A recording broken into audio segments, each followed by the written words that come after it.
एक बार पुनः हमारे कैम मस्ती क्लासेस में आपका स्वागत है। पिछले लेक्चर में हमने इनऑर्गेनिक केमिस्ट्री के बारे में बताया था, जिसमें केमिकल बॉन्डिंग के बारे में बहुत कुछ सीखे थे और आगे चल के हमें और वीडियो अपलोड हो रहे हैं। ठीक, आज साथ में सोच रहा था कि हमारा ऑर्गेनिक केमिस्ट्री भी चलता रहे तो अच्छा रहेगा, बेस्ट रहेगा। तो आज शुरू करते हो ऑर्गेनिक केमिस्ट्री की बात। ऑर्गेनिक केमिस्ट्री में हम कार्बन से कहेंगे, कार्बन से इसलिए क्योंकि कार्बन एक ऐसा एटम होता है जो ऑर्गेनिक केमिस्ट्री का कंटेंट करके रखा रहता है। ठीक है, तो कार्बन की जैसे ही बात करते हैं तो कार्बन का थोड़ा सा देख लेते हैं कि इलेक्ट्रॉनिक कॉन्फ़िगरेशन के बारे में थोड़ा डिटेल कर लेते हैं। क्या होते हैं इलेक्ट्रॉनिक कॉन्फ़िगरेशन के? तो कार्बन 6 हुआ करते हैं इनका एटॉमिक मास, एटॉमिक नंबर, जिनमें से 1s2, 2s2, 2p2। इनके आउटर मोस्ट शेल में 4 इलेक्ट्रॉन्स होते हैं।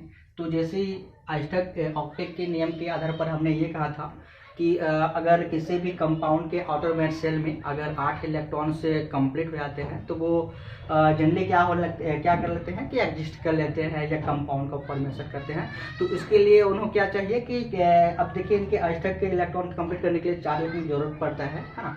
तो वो 4 इलेक्ट्रॉन चाहे हाइड्रोजन से हो, चाहे ऑक्सीजन से हो या फिर नाइट्रोजन से हो, किन्हीं से भी वो इलेक्ट्रॉन लेकर, है ना, लेते नहीं एक्चुअली में क्या करते हैं इलेक्ट्रॉन को साझा करके आपस में क्या करते हैं कोवलेंट का फॉर्मेशन करते हैं। कोवलेंट जनरली आप वो जान रहे हैं कि जिसमें इलेक्ट्रॉन का आपस में शेयरिंग होता है उन्हें कोवलेंट बॉन्ड कहते हैं। और अगर इलेक्ट्रॉन का एक ही साइड से कंप्लीट रूप से क्या होता है शेयर हो रहा है तो उसको क्या कहते हैं हम उसे कोऑर्डिनेट बॉन्ड कहते हैं। एक्चुअली में कोऑर्डिनेट बॉन्ड आज जो हमारा मॉडर्न केमिस्ट्री है उसमें ये कहता है कि जो कोवलेंट बॉन्ड होता है और जो कोऑर्डिनेट बॉन्ड होता है वो दोनों सेम होता है, उसमें कोई अंतर नहीं है। लेकिन हमारे पास आयनिक बॉन्ड हुआ करता है। आयनिक बॉन्ड जनरली क्या होते हैं जिसमें एक इलेक्ट्रॉन लेता है तो एक इलेक्ट्रॉन जनरली डोनेट करता है। जिसमें जितने भी मेटल्स होते हैं, मेटल्स आप एस ब्लॉक ले लें या फिर डी ब्लॉक ले लें, और कुछ हद तक हमारे जो पी ब्लॉक होते हैं उन पी ब्लॉक में कुछ क्या होते हैं मेटल्स पाए जाते हैं। और मेटल जनरली क्या होते हैं इलेक्ट्रॉन डोनेट करते हैं, है ना। इलेक्ट्रॉन ये कहें कि उनके पास कैपेसिटी होता है इलेक्ट्रॉन डोनेट करने का। और जो हमारे पास नॉन मेटल होते हैं वो क्या कहते हैं कि इलेक्ट्रॉन को एक्सेप्ट करते हैं। तो यहाँ जो कार्बन होता है ये कार्बन जनरली क्या होते हैं देख सकते हैं। जैसे अब मैं जनरली थोड़ा सा दिखा दे रहा हूँ कि जैसे सोडियम है, ठीक है। सोडियम तो ये हमारे पास सोडियम 11 हुआ करता है ना। 11 में इनका इलेक्ट्रॉनिक कॉन्फ़िगरेशन क्या होता है 1s2, 2s2, 2p6, 3s1। तो देखिए इनके जो आउटर में सेल है ना, ये कहें कि पहला जो सेल है उसमें इनके ऑक्टेट क्या है 8 इलेक्ट्रॉन या 2, 8, 1। एक्चुअली मैजिक नंबर कहते हैं। जो हमारे पास मैजिक नंबर होता है क्या होते हैं मैजिक नंबर। तो मैजिक नंबर में क्या देखते हैं 2, 8, 8, 18, 18 और 32। इस बेस पर हमारा इलेक्ट्रॉन भरा जाता है। जनरली ये हमारा कैल्शियम तक अलाउड था। इसके बाद फिर हमारा ये आ गया इलेक्ट्रॉनिक कॉन्फ़िगरेशन, जो यहाँ पर से भर रहे हैं इलेक्ट्रॉनिक कॉन्फ़िगरेशन के आधार पर। तो जिनके इलेक्ट्रॉन्स होते हैं क्या करते हैं ये रिमूव कर देते हैं, बाहर निकाल देते हैं, है ना। इसी तरह से अगर मैं बात करूँ फ्लोरीन की बात कर लूँ, एक्चुअली फ्लोरीन तो बहुत कम एलिमेंट होता है फ्लोरीन। तो फ्लोरीन में 9 हुआ करता है ना। तो 1s2, 2s2, 2p6, है ना, सॉरी 2p5।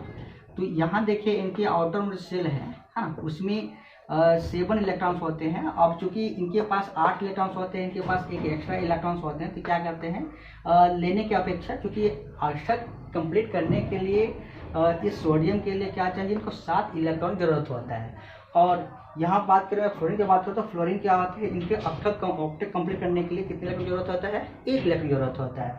तो जनरली ये जो फ्लोरीन होता है कंप्लीट रूप से किसी को दे तो नहीं सकता पूरा इलेक्ट्रॉन, और ना ही ऐसा है कि सोडियम कोई पूरा इलेक्ट्रॉन दे दे, है ना, या उसको एडप्ट ले। तो जनरली ये होता क्या है कि इनके पास 1 इलेक्ट्रॉन होते हैं, ये क्या करते हैं कि फ्लोरीन को दे देते हैं। मान लीजिए कि सपोज मैं फ्लोरीन की बात कर रहा हूँ, हाँ, ये दे देते हैं। तो इस प्रकार से अगर ये जो सोडियम की बात करो, सोडियम हमारे पास कुछ ऐसा रहेगा सोडियम। अब जब ये सोडियम एक इलेक्ट्रॉन को क्या करेगा, बाहर निकाल देगा, तो सोडियम के ऊपर क्या आ जाएगा, एक पॉजिटिव आ जाएगा, है ना। एक पॉजिटिव आता है, वो क्यों आता है उसको मैं थोड़ा डिटेल अभी कर दे रहा हूँ। यहाँ थोड़ा देखते जनरल हमारा ऑर्गेनिक केमिस्ट्री, इनऑर्गेनिक केमिस्ट्री का है ये क्या देख रहे हैं, ये सोडियम हमारे पास कुछ ऐसा दिया हुआ है, ठीक है। एक इलेक्ट्रॉन मतलब यहाँ देखिए अभी 11 इलेक्ट्रॉन थे, है ना। साथ में आप जानते हैं कि अगर मैं बेसिक अभी 11 पढ़े होंगे तो वहाँ पर देखें कि जो हमारे एटॉमिक नंबर होता है, एटॉमिक ये क्या है कि परमाणु क्रमांक होता है, वो परमाणु क्रमांक क्या होते हैं, तो परमाणु क्रमांक क्या देखते हैं कि जिसको हम जेड शो करते हैं, है ना, एटॉमिक नंबर किससे शो करते हैं, जेड से। ये देखते हैं कि ये इलेक्ट्रॉनों के नंबर ऑफ इलेक्ट्रॉन्स, है ना, जेड की चलते आता है नंबर ऑफ इलेक्ट्रॉन्स, और इसका क्या होता है नंबर ऑफ प्रोटॉन। तो सेम इनको क्या होते हैं, मतलब जितने इलेक्ट्रॉन्स होंगे उतने प्रोटॉन्स होंगे, और उतने ही हमारे क्या होंगे एटॉमिक नंबर। जैसे यहाँ पर सोडियम की बात करूँ, है ना, सोडियम के 11 इलेक्ट्रॉन्स होते हैं, तो 11 क्या होते हैं इनके एटॉमिक नंबर होते हैं। तो 11 ही हमारे पास क्या होगा, इसके पास इनके पास 11 इलेक्ट्रॉन भी होगा, और 11 ही क्या होगा इनके पास प्रोटॉन्स होंगे।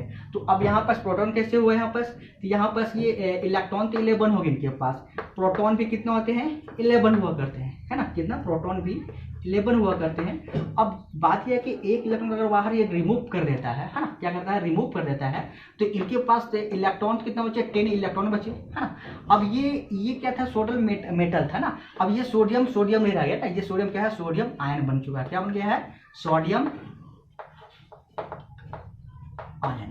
ये क्या है, सोडियम आयंस बन चुका है, जबकि ये सोडियम एटम है ना, ये आयंस, ये क्या है एटम नहीं है, सर आयंस है। अब यहाँ पास अगर मैं बात कर लूँ क्या किसके लिए, कि अभी इसके पास 10 और 11, तो 11 प्रोटॉन्स है और 10 इलेक्ट्रॉन्स है, तो इलेक्ट्रॉन निकल गया बाहर, तो अब क्या है पास 10, तो इसको शो करने के लिए, है ना, किसको शो करने के लिए, इस प्रोटॉन को शो करने के लिए इनके पास एक्स्ट्रा हो गया। क्योंकि हम ये जानते हैं कि कोई भी एटम होते हैं, उन्हें एटम में एक हमारे पास प्रोटोनियम को छोड़कर जितने भी होते हैं, है ना, एटम होते हैं, उनमें इलेक्ट्रॉन और प्रोटॉन हमेशा इक्वल मात्रा में पाए जाते हैं। जानिएगा कुछ में होते हैं जैसे कि आइसोटोप्स वगैरह होते हैं या आइसोबार होता है, उसमें चेंजेस थोड़ा बहुत चेंजेस होते हैं, रहते भी हैं, लेकिन जनरली हमेशा क्या होते हैं कि इक्वल मात्रा में होते हैं, ठीक है। तो यहाँ शो करने के लिए ऐसा है। इसी प्रकार सेम यहाँ पास फ्लोरीन की बात होता है, तो फ्लोरीन भी ऐसे करता है। फ्लोरीन देखिए कैसे कर लेता है, ये फ्लोरीन हमारे पास क्या है, फ्लोरीन ये इनके 9 हुआ करता है, हाँ 9 इलेक्ट्रॉन्स, तो क्या होंगे यहाँ पास 9 प्रोटॉन्स भी होंगे, क्या होंगे 9 प्रोटॉन्स भी होंगे। अब क्या कर रहे हैं कि एक इलेक्ट्रॉन को क्या कर रहे हैं, एक्सेप्ट कर रहे हैं, तो इलेक्ट्रॉन को एक्सेप्ट करने के बाद क्या होगा यहाँ पास फ्लोरीन के पास यहाँ पास कितना लगे हुए हैं, अब इनके पास 10 इलेक्ट्रॉन्स हो चुके हैं, है ना, कितना 10 इलेक्ट्रॉन्स हो चुके हैं, और यहाँ पास 9 अभी भी प्रोटॉन्स है, 9 क्या है अभी भी प्रोटॉन है। तो अब इस चीज को देखिए यहाँ पास अडॉप्ट किया, इसलिए यहाँ पास 10 हो गया है, क्या हो गया 10 हो गया, और इसी इलेक्ट्रॉन को शो करने के लिए, दर्शाने के लिए यहाँ पास क्या है एक नेगेटिव चार्ज आता है। और अब ये जो फ्लोरीन एटम था, वो फ्लोरीन एटम न रह, क्या हो गया यहाँ पास फ्लोराइड आयन हो गया, क्या हो गया फ्लोरीन आयन या फ्लोराइड आयन हो गया, फ्लोराइड हो गया, है ना, फ्लोरीन नहीं रह गया। तो यही कंडीशन हमारे पास क्या होते हैं कि ये अब ये जो बना है, क्योंकि एक लेने वाला है एक देने वाला है, तो ये क्या हुए कि आयनिक बॉन्ड में आ जाते हैं ना। जैसे NF की बात कर दूं, ये किसमें आयनिक बॉन्ड बन जाएगा, NaCl की बात कर दूं, ये भी क्या आ गया हमारे पास, किसमें आएगा आयनिक बॉन्ड में आएगा।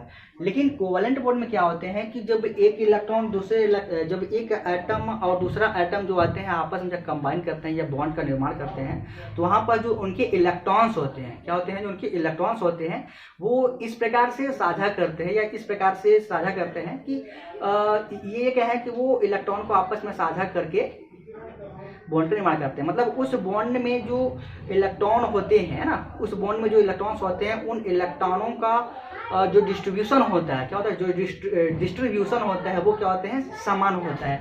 मतलब अगर मैं यहाँ पर से बात कर दूँ हाइड्रोजन और हाइड्रोजन की बात कर दूँ, तो इस हाइड्रोजन के जो मिड, ये मिड वाला भाग है, यहाँ 2 इलेक्ट्रॉन है, एक इलेक्ट्रॉन इसका होगा, एक इलेक्ट्रॉन इसका होगा। मतलब इस बॉन्ड में जो हाइड्रोजन जितना इस हाइड्रोजन की पावर है ना, उतना ही इस हाइड्रोजन के इस बॉन्ड में उसका अधिकार है या ये का राइट है ना। तो इसी प्रकार से क्या होता है हमारे पास जो कार्बन होते हैं, कार्बन एटम होते हैं, वो कार्बन एटम क्या करते हैं कि कोवलेंट का फॉर्मेशन करते हैं, है ना। क्या कहते हैं, कोवलेंट का या कोवलेंट उसमें पाया जाता है। क्या पाया जाता है, सहसंयोजी बंध या कोवलेंट पाया जाता है। अब बॉन्ड के बात आए तो यहाँ पर थोड़ा दिखा देते हैं। हमारे पास जो कार्बन्स होते हैं, कार्बन जनरली इनमें हाइब्रिडेशन जो बात करते हैं तो हाइब्रिडेशन में 3 टाइप का हाइब्रिडेशन पाए जाते हैं। हाइब्रिडाइजेशन, तो एक हमारे पास sp होता है ना, अगर मैं यहाँ पास sp होता है, दूसरा हमारे पास क्या होता है sp2 होता है और sp3। तीनों टाइप का हमारे कार्बन पे क्या पाए जाते हैं, हाइब्रिडेशन पाए जाते हैं। उनको दिखा रहे हैं। जिससे हमारे पे sp की बात करते हैं, यहाँ पास क्या आता है sp की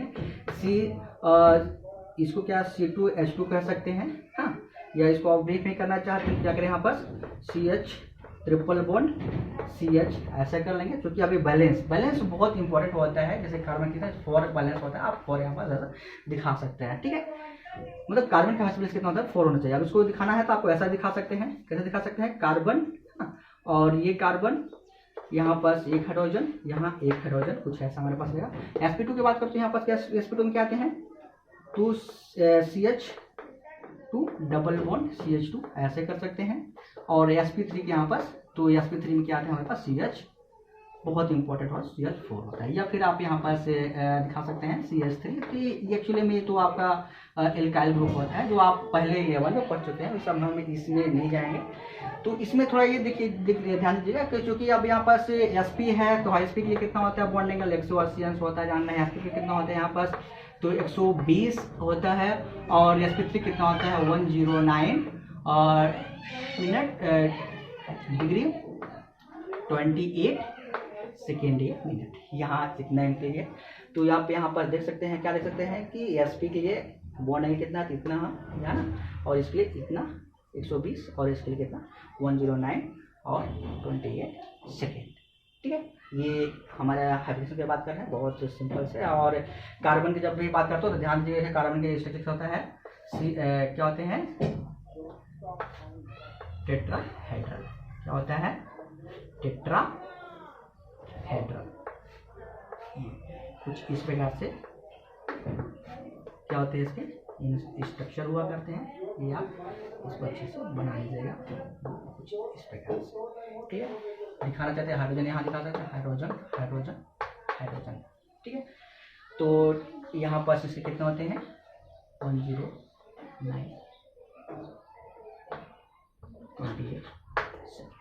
क्लियर।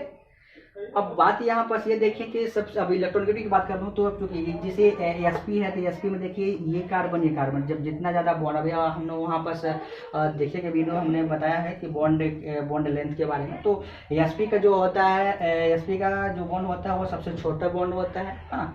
मतलब छोटा बॉन्ड एंगल तो बड़ा होता है ना, बॉन्ड एंगल कोई दिक्कत नहीं, बॉन्ड एंगल बड़ा होगा, लेकिन जो बॉन्ड लेंथ होता है वो क्या, तो वो छोटा होता है। छोटा इसलिए कि ये इस कार्बन का जो ये न्यूक्लियस होगा और इस कार्बन न्यूक्लियस, तो 3 बॉन्ड है, मतलब कि ये पास से बहुत पास में होंगे, इसलिए इनकी जो इलेक्ट्रॉन नेगेटिविटी होता है, मैं अभी दिखाऊंगा बताऊंगा इसके बारे में। इलेक्ट्रॉन नेगेटिविटी होता है वो क्या होते हैं, है ना। इलेक्ट्रॉन नेगेटिविटी जो होते हैं वो जनरली इनका ज़्यादा होता है, हाँ, इनकी sp2 के कंपेयर में। या यहाँ दिखा सकते हैं sp2 ये ऐसा, ये किसका सीक्वेंस है, हम यहाँ पर दिखा सकते किसी इलेक्ट्रोनेगेटिविटी,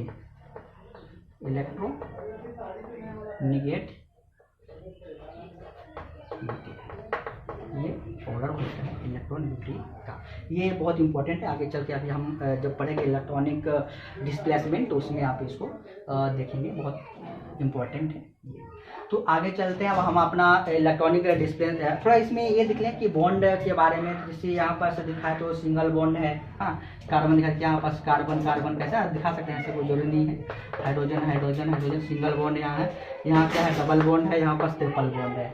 तो इसमें बॉन्ड देखते हैं, यहाँ पर सभी जगह सिग्मा बॉन्ड है ना। यहाँ पास क्या है, एक सिग्मा है, एक पाई है। यहाँ क्या देख रहे हैं कि एक सिग्मा है ना, 2 पाई बॉन्ड्स हैं, पाई इलेक्ट्रॉन्स है ना, बॉन्ड चलो पाई इलेक्ट्रॉन्स होते हैं, और एक क्या होता है हमारे पास होते हैं सिग्मा इलेक्ट्रॉन्स होते हैं। क्या होते हैं सिग्मा इलेक्ट्रॉन्स होते हैं। अब चूंकि आप पहले पढ़ चुके हैं कि सिग्मा बॉन्ड और पाई बॉन्ड कैसे फॉर्मेशन होता है, आप उसको देख लीजिएगा, है ना, समझे होंगे। तो बहुत छोटा सा उसमें टॉपिक है और ऐसा कुछ नहीं है कि अगर मान लीजिए कि हमारे पास s ऑर्बिटल और s ऑर्बिटल आपस में कंबाइन करते हैं तो वहाँ पर सिग्मा बॉन्ड का फॉर्मेशन होता है। और इसी प्रकार से अगर मान लीजिए हमारे पास s और p ऑर्बिटल है ना, s ऑर्बिटल और p ऑर्बिटल आपस में कंबाइन या ओवरलैपिंग करते हैं तो वहाँ पास भी क्या होता है, सिग्मा बॉन्ड का निर्माण होता है। ठीक है, और अगर मान लीजिए हमारे पास अब बात आता है पाई पाई बॉन्ड है ना, तो सॉरी पाई ऑर्बिटल, जब पाई ऑर्बिटल आपस में कंबाइन करते हैं ना, क्या करते हैं, आपस में जब कंबाइन करते हैं वहां पास से दो तरीके से हो सकता है होता है। एक तो क्या होता है, हेड टू हेड हो जाए, कैसे होता है, एक तो हेड टू हेड होता है, दूसरा क्या होता है, साइड वाइज ओवरलैपिंग होता है। क्या होता है, साइड वाइज ओवरलैपिंग। तो हेड टू हेड का मतलब ये है कि मान लीजिए हमारे पास क्या है, ये दो इलेक्ट्रॉन्स हैं, सॉरी दो ऑर्बिटल्स हैं। ठीक है, एक ऑर्बिटल्स ये पाई, एक ये, अगर ये आपस में कुछ इस प्रकार से ना, जैसे यहाँ दिखा है, कैसे दिखा दें, ये कुछ ऐसा इस प्रकार से। ठीक है, ये p ऑर्बिटल्स है और ये p ऑर्बिटल्स। तो जब p ऑर्बिटल्स आपस में इस प्रकार से ओवरलैपिंग करते हैं, जैसे यहाँ पास दिया हुआ है, ठीक है, तो वहां पर सिग्मा बॉन्ड निर्माण होता है। ठीक है, सिग्मा बॉन्ड, सिग्मा इलेक्ट्रॉन्स। ठीक है, और अगर मान लीजिए हमारे पास क्या होते हैं कि इसी का कैसे ओवरलैपिंग हो रहा है, साइड वाइज ओवरलैपिंग होता है, तो वहां पास पाई बॉन्ड का फॉर्मेशन होता है। बहुत सिंपल सा, बस p ऑर्बिटल का जनरली जब साइड वाइज ओवरलैपिंग होती है, पार्सली ओवरलैपिंग होता है, तो वहां पास